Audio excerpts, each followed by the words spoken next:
for me. We were holding hands and walking toward the restaurant when we passed by a shoe store, and in the window display were the perfect pair of boots. Well, I'm a girl, and it was my birthday. I pulled Dan's arm. "Danny, look!" I pointed at the boots. "I want those." I grinned from ear to ear. "Okay," Dan replied blandly. My smile faded. I mean, they'd make the best birthday present. Ugh, since when did a girl like me have to ask for a gift? "Why?" Dan shrugged. "You like them, I don't." My face reddened with anger. "But it's my birthday." Dan scratched his head and forced a smile. "Sorry, babe. Last night I spent my allowance on some new games, so I'm broke now." Pfft, I sneered.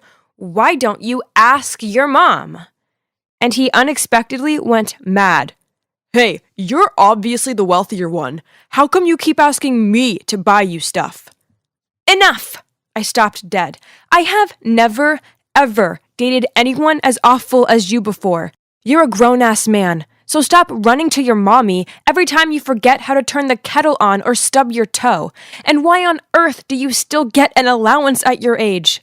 It's over. Then I turned to leave, without letting him have the last word. So freaking unreal. Trust me, to arrive back in the country and end up straight into this bizarre mommy's boy circumstance. But yeah, at least I was finally free of him now.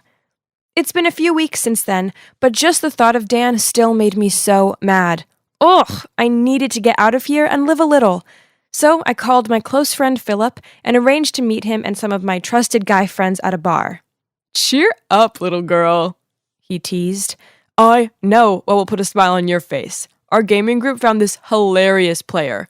All we have to do is throw a few compliments his way, and he buys us all new items. Then, whenever we go out partying after a victory, this noob also pays for it all. What an ego." I mocked, "Congrats, bros. Wish my ex-date was also that generous." Then I rolled my eyes. He never spent a cent. Well, at least not without asking his mom for permission first. Philip laughed with a surprise. "Hey, this noob's the same. He brags that despite being broke, his mom came up with the idea of matching him with rich girls so he can be covered." Hold up. That didn't sound right. I had a real bad feeling about this. Then Philip pointed across the bar and said, "Oh, speak of the devil," and patted my back. A chill ran down my spine as I took a deep inhale of breath and turned to see it was Dan. And oh, he had a new girlfriend already. I quickly made up some excuse and bailed before they saw me. That night, I couldn't stop thinking about Dan's new girlfriend. Whatever Dan and his mom were doing was no less than scamming. So I arranged to meet up with Philip at a diner, and I confided in him about my history with Dan and how I was concerned about his new girlfriend. Philip offered to help and said he would try and find out more information.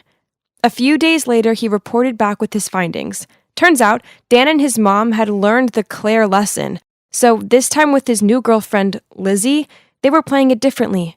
Dan, as his mom had ordered, took some sensitive photos of Lizzie, and now every time she refused to pay for something, he threatened to post them online. OMG! This made me feel so sick. This poor girl was trapped and were sucked dry of all her money. This was extortion, and I was going to put a stop to it. It didn't take long for me to find Lizzie online. I then dropped her a message saying I wanted to help, and we arranged to meet up in person. After hearing me say that I knew the truth, Lizzie burst into tears. "I can't let those pictures get out, so I have to keep on being his girlfriend and pay for everything." She rubbed the tears off her cheeks. "I had to borrow money, and now the interest means I'm in thousands of dollars worth of debt, and I still have no guts to speak out." "Let's put an end to this." I slammed my fist on the table. "Be brave, Lizzie. I've got your back." The day after Philip and I went with Lizzie to tell her parents, it was bad. Her mom started blubbering and tried to cover her face while her dad went furious. "No one does this to my little girl and gets away with it," Philip replied. "Too right. The bad guys are going down." We spent the rest of the day gathering evidence, including all of the threatening messages Dan had sent her and the receipts she'd kept from the extortionate purchases he'd forced her to make for him. That was when Lizzie received a message from Dan. There's this expensive restaurant I want to go to. Babe, take me there tonight or else. Love you, X. Lizzie replied that she agreed. Then, knowing Dan was out, we went around to his house. We confronted Dan's mom as soon as she let us inside. She was frightened and eventually confessed that she didn't have a job and it was Dan's dad who provided for them. As a result, she spoiled Dan so badly that it annoyed his dad, so he left. Then she sadly blurted out, "He didn't say a word to me. He just left Dan a note that said, 'Take care of yourself and your mom.' I knew Dan would be miserable without his luxuries, so I told him to find a rich girlfriend to spoil him, and this time," she looked from me to Lizzie, "to make sure she would be too trapped to ever leave."